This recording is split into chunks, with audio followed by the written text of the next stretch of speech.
मेरी चाहत ये है कि मेरे भाई को गाड़ी ना मिले, लेकिन रब की चाहत है अल्लाह ने दे देनी है। मेरी चाहत है कि फलां शख्स कामयाब ना हो, मेरी चाहत की कोई अहमियत हो सकती? मेरी चाहत है कि मैंने खूबसूरत घर बनाना है, लेकिन अल्लाह की चाहत नहीं तो खूबसूरत घर बन सकता नहीं। मेरी चाहत यह है कि मैंने अपने भाई से रिश्ता लेना है, उसने इनकार किया, हम झगड़ा किए जा रहे हैं, हम लड़ाई किए जा रहे हैं, भाई के साथ सारी जिंदगी कता ताल्लुक कर दिया, सारी जिंदगी रिश्ता खत्म, भाई वाला रिश्ता खत्म, बाप वाला रिश्ता खत्म। क्यों? मेरी बात को नहीं माना, मेरी चाहत को पूरा नहीं किया, मेरी ख्वाहिश पूरी नहीं हुई, इस वजह से ये सारे लोगों के साथ झगड़ा किए जा रहे हैं। अल्लाह फरमाते हैं मेरे बंदे, ये बात तुझे समझ आ जानी चाहिए, तू बंदा है, तेरी चाहत इस दुनिया में कोई भी पूरी हो सकती नहीं। अम्मा बादु फ़इन्न खैरल हदीस किताबुल्लाह व खैरल हदी हदी मुहम्मद व शर्रल उमूरि मुहदसातुहा व कुल्लु मुहदसतिन बिदअ व कुल्लु बिदअतिन ज़लालह व कुल्लु ज़लालतिन फिन्नार।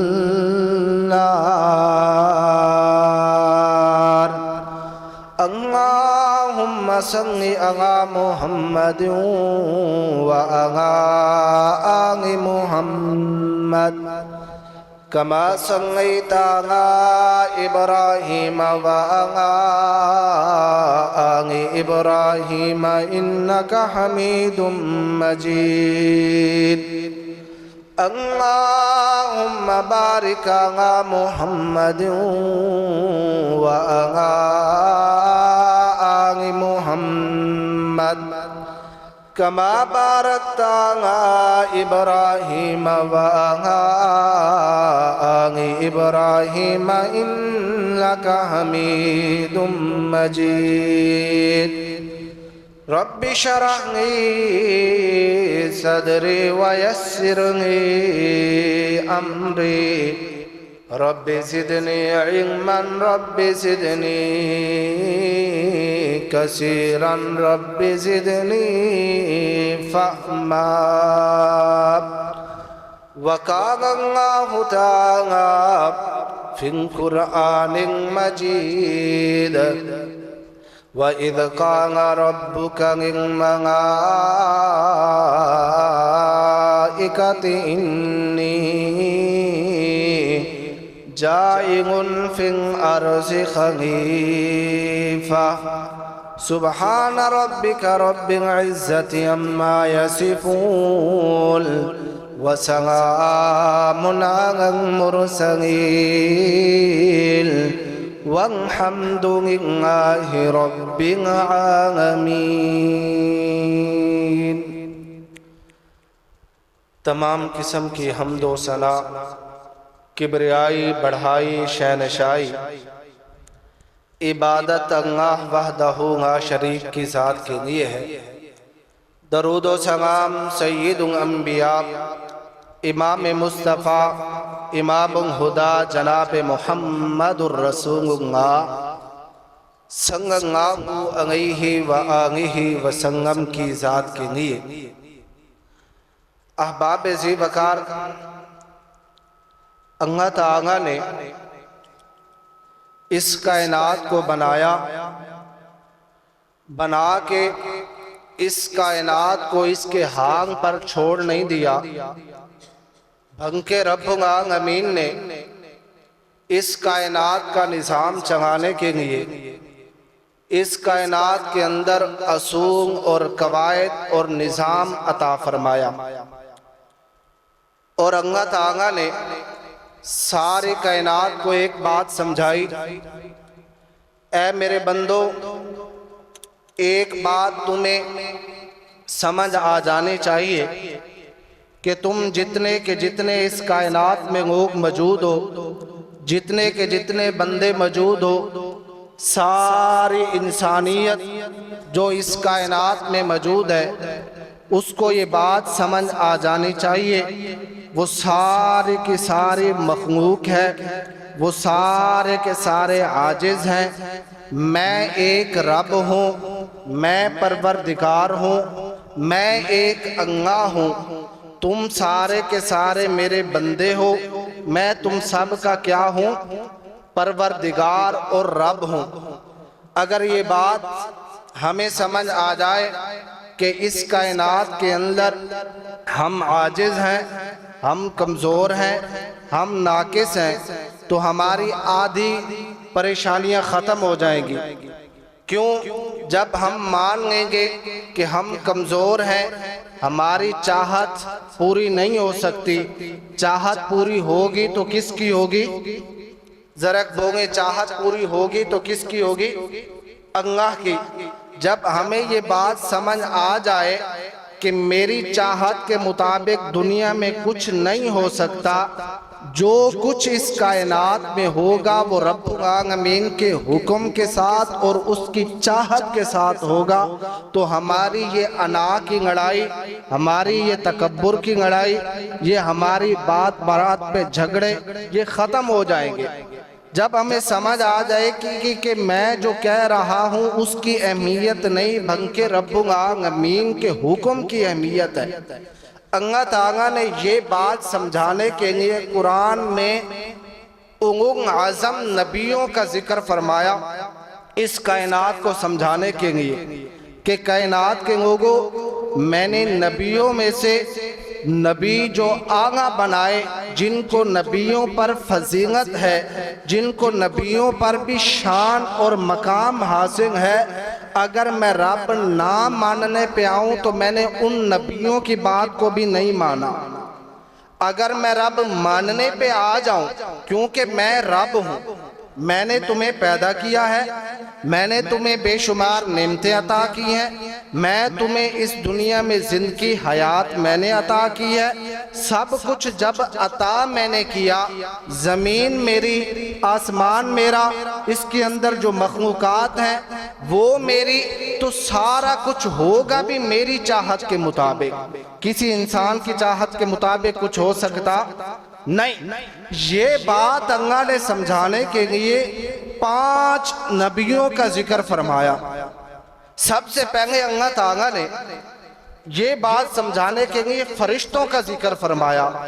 फरिश्ते वो मखलूक है, पहले अल्लाह ताला ने फरमाया कि इसकी कुव्वत और ताकत क्या है।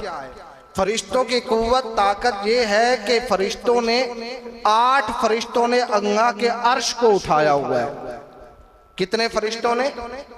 8 फरिश्तों ने अल्लाह के अर्श को उठाया हुआ है। ताकत इतनी है, एक फरिश्ता तैफ के मैदान में आया, प्यारे पैगंबर जनाब मोहम्मद, जरा दरूद पढ़े सल्लल्लाहु अलैहि वसल्लम। एक फरिश्ता आया, नबी पाक के पास हाजिर हुआ कि अल्लाह के नबी, अगर आप इजाज़त दें तो मैं ये तैफ के दरमियान जो सामने 2 पहाड़ खड़े हैं, इनको आपस में मिला के पूरी तैफ को रेजा रेजा कर दूं। एक फरिश्ते की ताकत। फिर अल्लाह ने पिछली कौमों को फरिश्ते भेज के इस जमीन को उठा के उल्टा फेंक दिया। ये फरिश्तों की क्या है? ताकत है। फरिश्तों को जो अल्लाह ने कुव्वत दी है उसका तज़किरा किया। फिर अल्लाह ने कहा कि ये नेक कितने हैं? ये नेक इतने हैं कि इन्होंने कभी भी जब से पैदा हुए हैं आज तक एक गुनाह भी फरिश्तों ने नहीं किया। यानी नेक भी हैं, कुव्वत वाले भी हैं, जब से पैदा हुए हैं आज तक अल्लाह की इबादत ही कर रहे हैं। कभी दुनिया का कोई काम फरिश्तों ने किया? कभी खाने पीने के लिए फरिश्तों ने वक़्त निकाला? नहीं। जब से पैदा हुए हैं आज तक अल्लाह की इबादत कर रहे हैं। नेक कितने होंगे?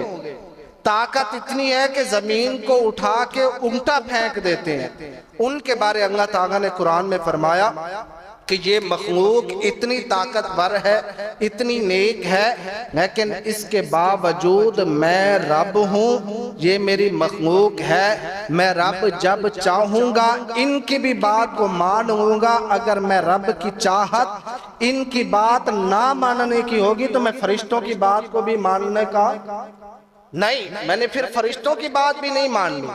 कुरान में फरमाया व इद क़ाल रब्बुका लिल मलाइकति इन्नी जाइलुन फिल अर्ज़ि खलीफा। अल्लाह फरमाते हैं कि हमने इंसान को बनाने से पहले फरिश्तों के साथ जिक्र किया। व इद क़ाल रब्बुका, जब कहा तुम्हारे रब ने, लिल मलाइकति, फरिश्तों को, इन्नी जाइलुन फिल अर्ज़ि खलीफा, ऐ फरिश्तों की जमात, मैं दुनिया में जमीन पर इंसान को बनाना चाहता हूँ। मैं यहाँ पे इंसान को पैदा करना चाहता हूँ। आपकी राय क्या है? तो फरिश्तों ने आगे क्या कहा? क़ालू अतजअलु फ़ीहा मन युफ़सिदु फ़ीहा व यस्फ़िकु दिमा। फरिश्ते बैक ज़बान होकर ये कहने लगे, अल्लाह तू ऐसी मखलूक पैदा करना चाहता है जो जमीन में फसाद करे, जो जमीन पे झगड़ा करे, जो जमीन पे कत्लो गारत करे, जो जमीन पे फितना करे, ऐसी मखलूक को पैदा। जरा बोले फरिश्तों की चाहत क्या है कि बंदों को पैदा ना कर, ये जमीन पे खून खराबा करेंगे। फरिश्तों ने ये बात क्यों की? क्योंकि फरिश्ते इंसान से पहले जिन्नात को इस कायनात में लड़ते झगड़ते देख चुके थे कि जिन्नात जिस तरह कत्लो गारत करते हैं, एक दूसरों का खून बहाते हैं, तो इंसान भी इसी तरह करेगा। उन्होंने इस वजह से कहा कि अल्लाह इंसान को पैदा, जरक बोले इंसान को पैदा ना कर। अब आपको मेरी बात समझ आ गई? फरिश्तों की चाहत ये है कि इंसान को पैदा ना किया जाए, लेकिन रब की चाहत क्या थी कि मैंने इंसान को पैदा करना है, मैंने दुनिया का निज़ाम बनाना है, मैंने एक निज़ाम दुनिया पे लेके आना है। तो अल्लाह ताला ने फरिश्तों की बात को भी माना नहीं। ये है वो रब कि जो जब चाहे किसी की बात को मान ले, जब चाहे किसी की बात को क्या कर दे, रद्द कर दे। क्योंकि वो रब है, हम क्या हैं?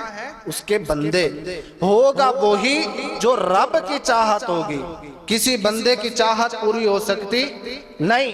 या फरिश्तों की चाहत ये है कि इंसान को पैदा ना किया जाए, लेकिन परवरदिगार की चाहत ये है कि मैंने इंसान को पैदा करना है। फिर अल्लाह ताला ने पैदा किया, फरिश्तों की बात को इनकार करके, उनकी बात को ना मान के, अल्लाह ने कुरान में इस बात को इसलिए जिक्र किया है, ऐ मेरे बंदो तुम ताकतवर हो, अगर तुम्हारे पास कुव्वत है, तुम नेक भी हो, जो मर्जी हो, इसके बावजूद भी मैं तुम्हारा रब हूँ। जब चाहूंगा तुम्हारी मान होगा, अगर मैं रब ना चाहूंगा तुम नेक हो, 5 वक्त के नमाजी हो, तहज्जुद गुजार हो, हर वक्त अल्लाह को याद करने वाले हो, तुम्हारे पास कुव्वत, ताकत, जवानी सब कुछ मौजूद है, इसके बावजूद भी मैं रब की चाहत तुम्हारी ना मानने की हो तो मैं मानूंगा नहीं।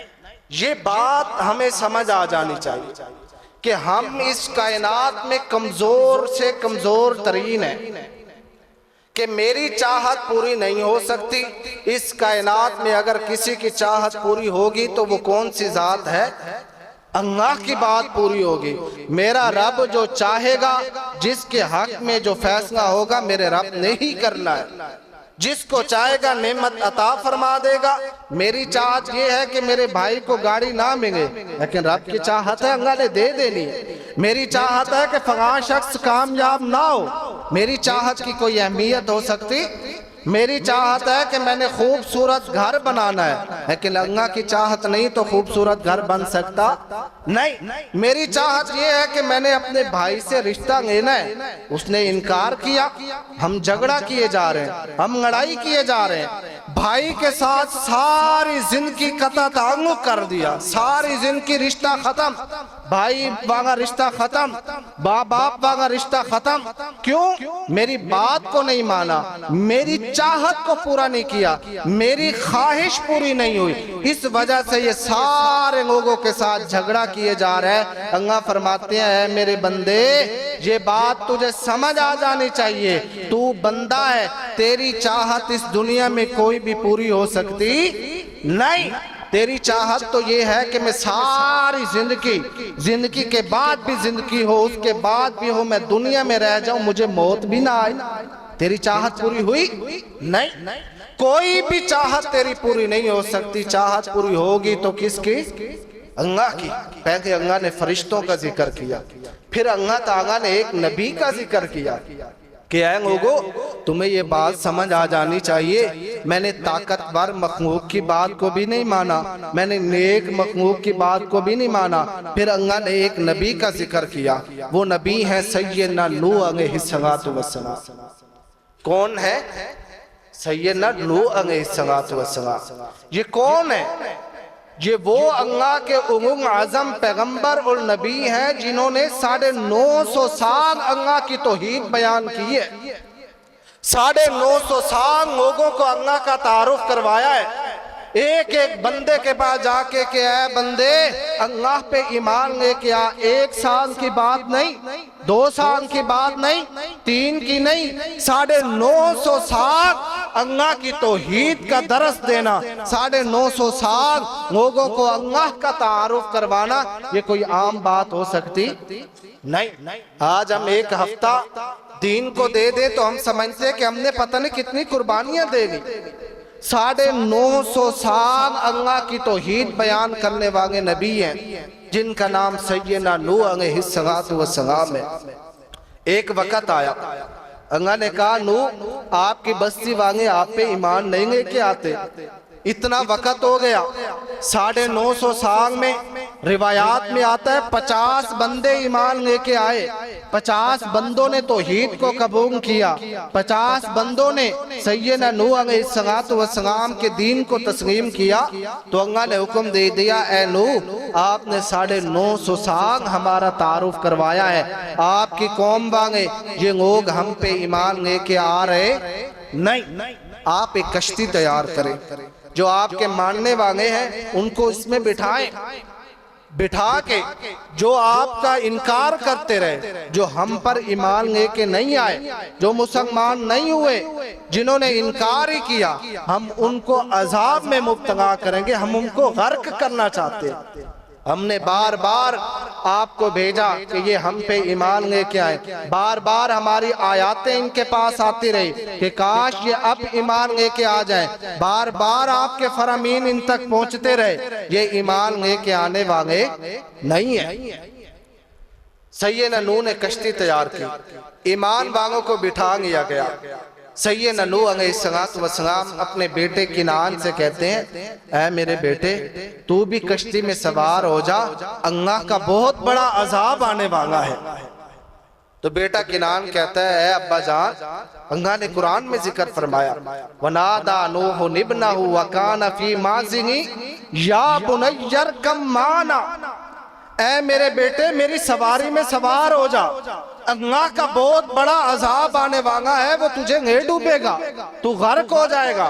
तो बेटा किनान कहने लगा, अब्बा जान इतनी बड़ी कश्ती आपने तैयार की है, आसमान से कितनी एक बारिश आएगी, इतनी बारिश आएगी, फगा मटके हैं मैं उन पे बैठ जाऊंगा, इससे ज्यादा आएगी मैं जबल पे बैठ जाऊंगा, पहाड़ों पे चढ़ जाऊंगा, पहाड़ तो पानी में नहीं डूब सकते।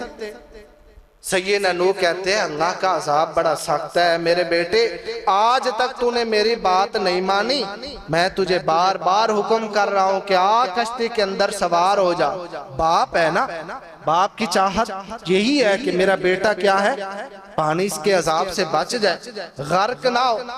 बाप जितनी मर्जी सख्त हो वो चाहेगा कि मेरी औलाद आजमाइश में पड़े, मेरे बेटे पे अजाब आए नहीं। सैयदना नूह अलैहिस्सलातु वस्सलाम कहने लगे, बेटे आ सवार हो जा। बेटे ने इनकार कर दिया।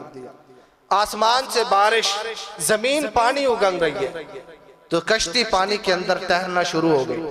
फिर सैयदना नूह ने अपने बेटे को आवाज दी, ऐ मेरे बेटे अब भी वक्त है, सवार हो जा। बेटा फिर भी इनकार कर रहा है, कहता है वो देख रहे अब्बा जान पहाड़, मैं उनके ऊपर सवार हो जाऊंगा। फिर जब पहाड़ों पे पानी पहुंचा तो सैयदना नूह अलैहिस्सलाम अल्लाह ने सूरत हूद में बड़े इख्तिसार के साथ जिक्र फरमाया कि बाप अपने बेटे को देख रहा है, बेटा अपने बाप को देख रहा है। बाप कश्ती पे है तो पहाड़ के ऊपर पानी आ रहा है, बेटा पानी के अंदर गर्क होने लगा है, टुबकियां खाने लगा है। तो बेटा बाप की तरफ देखता है तो बाप आसमान की तरफ देख के कहता है, वनादा नूह रब्बहु फक़ाल रब्बी इन्नब्नी मिन अहली। ऐ मेरे परवरदिगार, मैंने 950 साल तेरी तौहीद बयान की है, आज तक मैंने तेरे से कुछ नहीं मांगा, अपनी जात के लिए मैंने कुछ नहीं मांगा।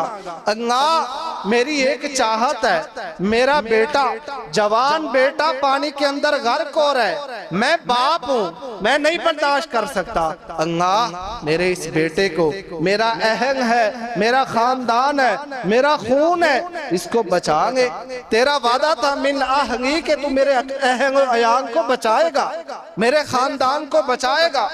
अल्लाह मैं नूह की चाहत है मेरा बेटा बच जाए, मेरा बेटा इस अजाब से क्या हो बच जाए। तो आगे अल्लाह ताला क्या फरमाते हैं, क़ाला या नूह इन्नहु लैसा मिन अहलिक। ऐ नूह देखने में ये आपका बेटा है, हकीकत में ये आपका बेटा जो माँ बाप का नाफरमान हो वो उनका बेटा हो सकता, जो अल्लाह की तौहीद पे ईमान ना लेके आए वो अल्लाह का बंदा हो सकता नहीं, बेटा है। लेकिन अल्लाह ने कहा नहीं, क़ाला या नूह इन्नहु लैसा मिन अहलिक। ऐ नूह ये तेरा बेटा नहीं है, जो बाप का नाफरमान हो वो बाप का बेटा नहीं हो सकता, जो अल्लाह की तौहीद पे ईमान ना रखता हो वो अल्लाह का बंदा नहीं हो सकता। अल्लाह फरमाते हैं कि सैयदना नूह अलैहिस्सलाम ने इस तरह आसमान की तरफ हाथ उठाए, आंखों से आंसू आ रहे हैं, कहते अल्लाह मेरा फिर भी तो बेटा है, बचाएंगे इसको अजाब पानी से बचाएंगे। तो अल्लाह फरमाते हैं हमने नूह से कहा, ऐ नूह एक बार आपने दोबारा दुआ की कि मेरे बेटे को बचाओ, आपकी 950 साल तौहीद किया हुआ मकाम हम आपसे नबूवत का मनसब वापस ले लेंगे, आपके पास नबूवत भी नहीं बचेगी। इसलिए कि हमारी चाहत ये है जो हमारी तौहीद पे ईमान नहीं लेके आया, जो हम पे यकीन नहीं रखता, जो हम पे ईमान नहीं रखता, जो हमें तस्लीम नहीं करता, हमने उसको बचाना जरक बोगे, हमने उसको बचाना नहीं। यहाँ पे सैयदना नूह उलुल आज़म नबी है, इनकी चाहत क्या है कि मेरा बेटा बच जाए। सैयदना नूह आम नबी नहीं है, आम नबी की भी अपनी शान और मकाम है। इतना बड़ा नबी की चाहत अगर अल्लाह ताला नहीं मान दे तो मेरी और तेरी चाहत की कोई अहमियत हो सकती? जरा बोले मेरी और आपकी चाहत की अहमियत हो सकती? किस चीज का तकब्बुर है, किस चीज का गरूर है? मैंने ये काम कहा तो क्यों नहीं हुआ, ये किस चीज की अना है? घर में मैंने ये हुक्म दिया तो नहीं हुआ। ओ मेरे बंदे तू मेरा बंदा है, मैं ना मानने पे आऊं तो नूह अलैहिस्सलाम की नहीं मानता, मैं ना मानने पे आऊं तो फरिश्तों की बात नहीं मानता। तू किस बात की मूंगी है, तू किस चीज का तकब्बुर करता है? मैंने ये काम कहा तो क्यों नहीं हुआ, मैंने ये आर्डर दिया तो क्यों नहीं हुआ, मेरा ये हुक्म था, मेरी ये चाहत थी, मेरी चाहत पूरी क्यों नहीं हुई? और मेरे भाइयों मेरे दोस्तों, हमारी चाहत की कोई भी अहमियत, किसकी चाहत की अहमियत है? मेरा रब चाहेगा तो वो हमें वो अता कर देगा जो हमारी चाहत होगी। अगर मेरा रब ना चाहेगा हम नेक भी बन जाएं, हमारी चाहत पूरी हो सकती नहीं। हम चाहते हैं कि जैसे हम चाहें। आज अगर हम अपनी जिंदगी पे गौर करें ना, अकेले बैठ के हम गौर करें तो हमें एक बात समझ आएगी, हम परेशान क्यों हैं। इसलिए परेशान है कि मैं ये चाहता हूं मैं ये काम कर लूं, मैं चाहता हूं मेरा कारोबार कामयाब हो जाए, मैं चाहता हूं मेरा घर खूबसूरत बन जाए, मैं चाहता हूं मेरे पास सवारी खूबसूरत होनी चाहिए, मैं चाहता हूं कि ये काम इस तरह हो जाए। बस जो मेरी चाहत चाहत चाहत है ना, ये पूरी नहीं हो रही, इसलिए हम परेशान हैं, इसलिए हम डिप्रेशन की मेडिसिन खा रहे हैं। ऐसे बात है या नहीं है कि हम परेशान क्यों हैं? वरना अल्लाह की दी हुई हमारे पास नेमतें थोड़ी हैं, क्या कुछ नहीं है हमारे पास। अल्लाह की दी हुई हर नेमत हमारे पास मौजूद है, हर चीज हमारे पास मौजूद है, उसके बावजूद भी हम परेशान हैं। क्यों? कि मैं ये चाहता हूं ये नहीं हो रहा, इसलिए परेशान है। तो अल्लाह हमें ये बात समझाना चाहते हैं, ऐ मेरे बंदे, तू मेरा बंदा है, मैं तेरा परवरदिगार हूं, मैं रब हूं, मैं मालिक हूं, मैं खालिक हूं, मैं तेरा रब हूं। मैं जो चाहूंगा, मेरी चाहत होगी तो मैं तुझे अच्छा कारोबार दे दूंगा, मेरी चाहत होगी जहां पे तेरी चाहत है मैं वही चाहत पूरी कर दूंगा। अगर मेरी चाहत नहीं होगी तो जो तेरी चाहत है वो भी मैं पूरी करना वाला नहीं हूं। अल्लाह ने नूह की बात नहीं मानी, फिर सैयदना इब्राहिम का जिक्र किया। सैयदना मरियम, सूरत मरियम में अल्लाह ने कहा वज़्कुर फिल किताब इब्राहिम इन्नहु कान सिद्दीक़न नबिय्या।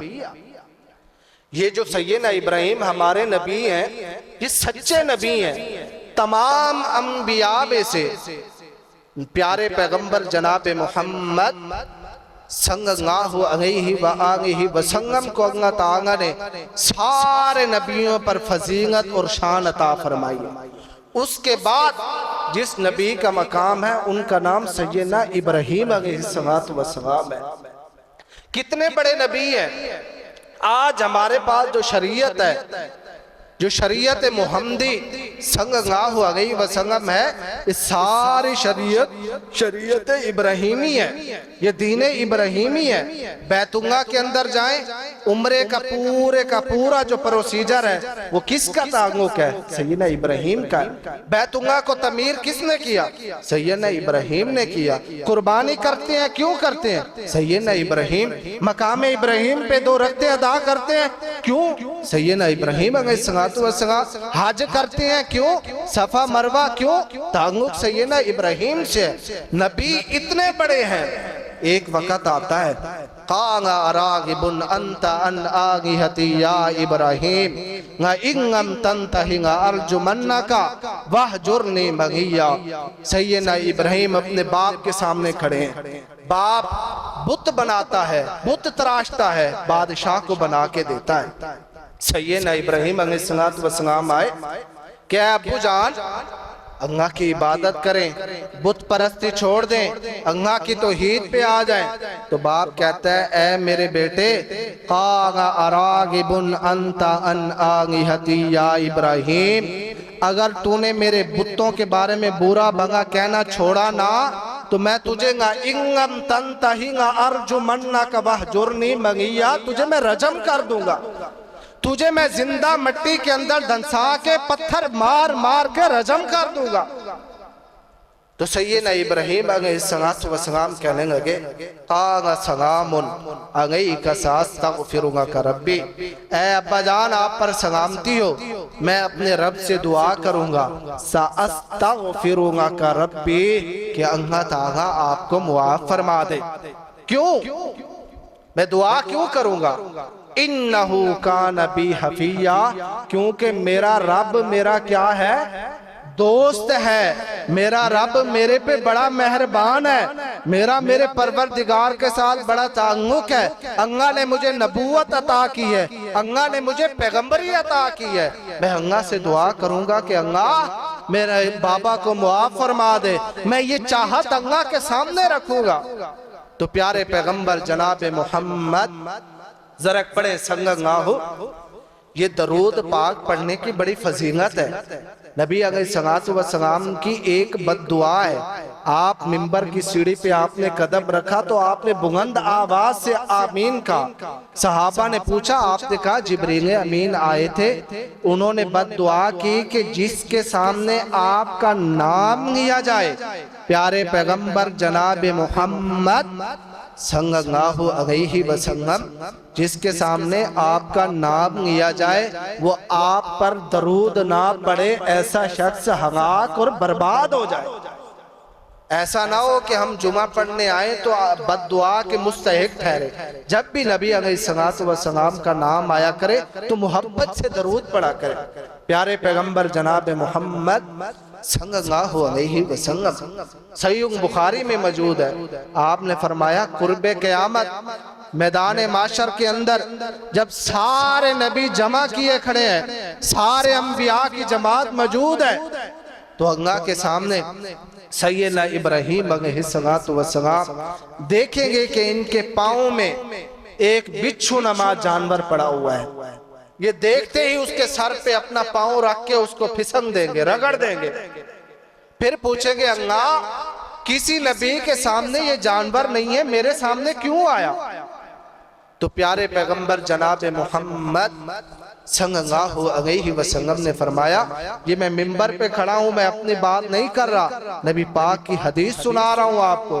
आपने फरमाया कि अल्लाह फरमाएंगे, ए इब्राहीम, ये आपका अब्बू आजिर है, ये आपका अब्बू आजिर है, जिसने आपकी तौहीद को नहीं माना, जो अल्लाह के सामने अल्लाह जैसे कोशिश करता था बुत बनाने की, तो हमने इसको मुआफ किया नहीं।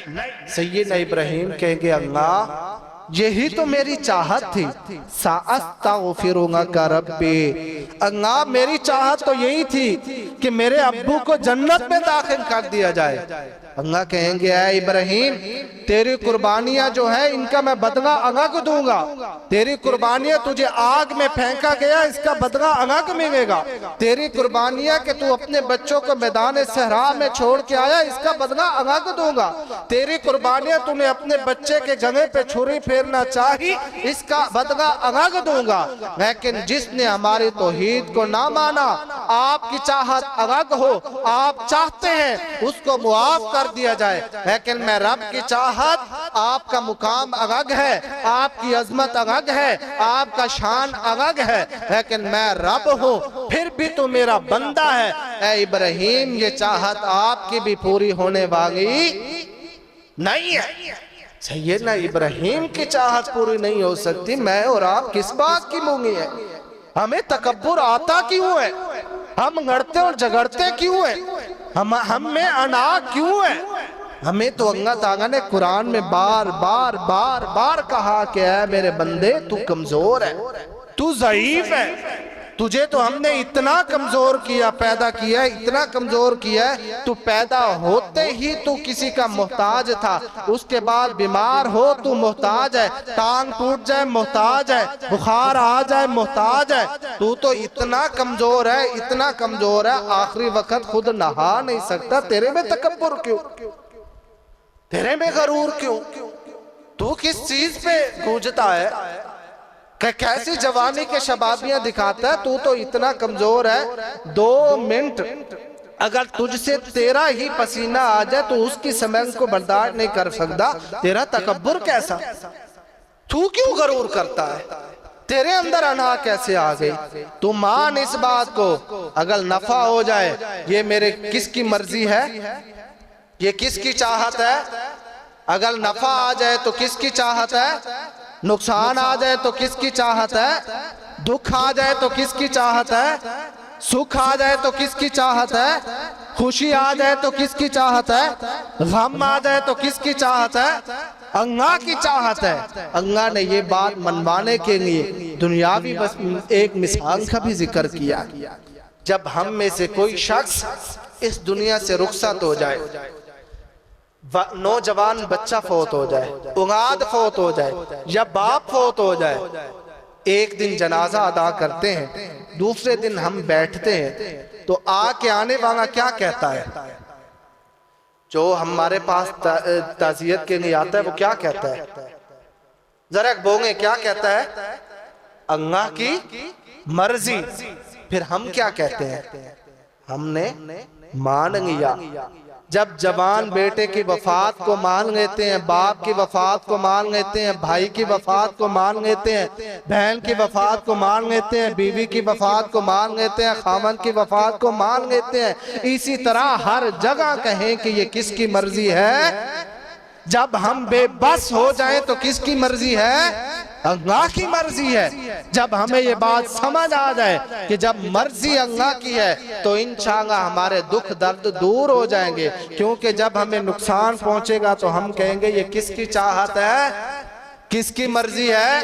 अल्लाह की मर्जी है। फिर हम परेशान नहीं होंगे, डिप्रेशन की मेडिसिन नहीं खाएंगे, फिर जगह जगह नहीं तपड़ेंगे, हाय मैं मारा गया, हाय मेरे पास कुछ नहीं है, हाय मेरा बेड़ा गर्क, मैंने तो दुनिया में कुछ खैर पाई ही नहीं। फिर हम ये नहीं कहेंगे, फिर ये कहेंगे अल्हम्दुलिल्लाह, अल्लाह मैं तेरे पे राजी हूँ, तूने बेटा दिया वापस ले लिया, मैं राजी, तेरे देने पे भी मैं खुश था, तेरे लेने पे भी मेरा सब्र है। अल्लाह मैं तेरी रजा पे राजी हूँ। जब हम अल्लाह की रजा पे राजी हो जाएंगे फिर प्यारे पैगंबर जनाब मोहम्मद सल्लल्लाहु अलैहि वसल्लम ने फरमाया, हदीस कुदसी है, अल्लाह फरमाते हैं, ऐ मेरे बंदे तू वो काम कर जो हो मेरी चाहत, मैं कर दूंगा वही जो होगा तेरी चाहत। अगर तू वो काम नहीं करेगा जो होगा मेरी चाहत, नहीं होने दूंगा वो काम जो होगा तेरी चाहत। इसलिए मेरे भाइयों, मेरे दोस्तों, अपनी जिंदगी के अंदर कम से कम इतनी तब्दीली लेके आए, इतना कम से कम अपने आप को अब बदल ले। अब वक्त, हर इंसान 50-60 साल जिंदगी है, इसके अंदर अगर अब भी हम अल्लाह की तरफ नहीं आते, हम अल्लाह की रजा पे राजी रहने वाले नहीं बनते, हमारा जिस्म हर वक्त ये नहीं कहता कि अल्लाह मैं तेरे पे राजी हूँ, फिर कब वक्त आएगा? इसलिए मेरे भाइयों, दुख सुख में, तंग दस्ती में, खुशहाली में, दिन में, रात में, अंधेरों में, रोशनियों में, हर वक्त कहा करे अल्लाह मैं तेरे पे राजी हूँ। मेरे नबी ने फरमाया, जो बंदा अल्लाह का शुक्र अदा करने लग जाता है, अल्लाह ताला उसको नेमतें डबल कर देता है। जो अल्लाह की नाशुक्री करता है, अल्लाह ताला जो नेमतें मौजूद होती हैं उनके अंदर भी तंगदस्ती पैदा कर देता है। दुआ है कि अल्लाह ताला हमें अपनी रजा पे राजी रहने की तौफीक अता फरमाए। व आखिरु दावाना अल्हम्दुलिल्लाहि रब्बिल आलमीन।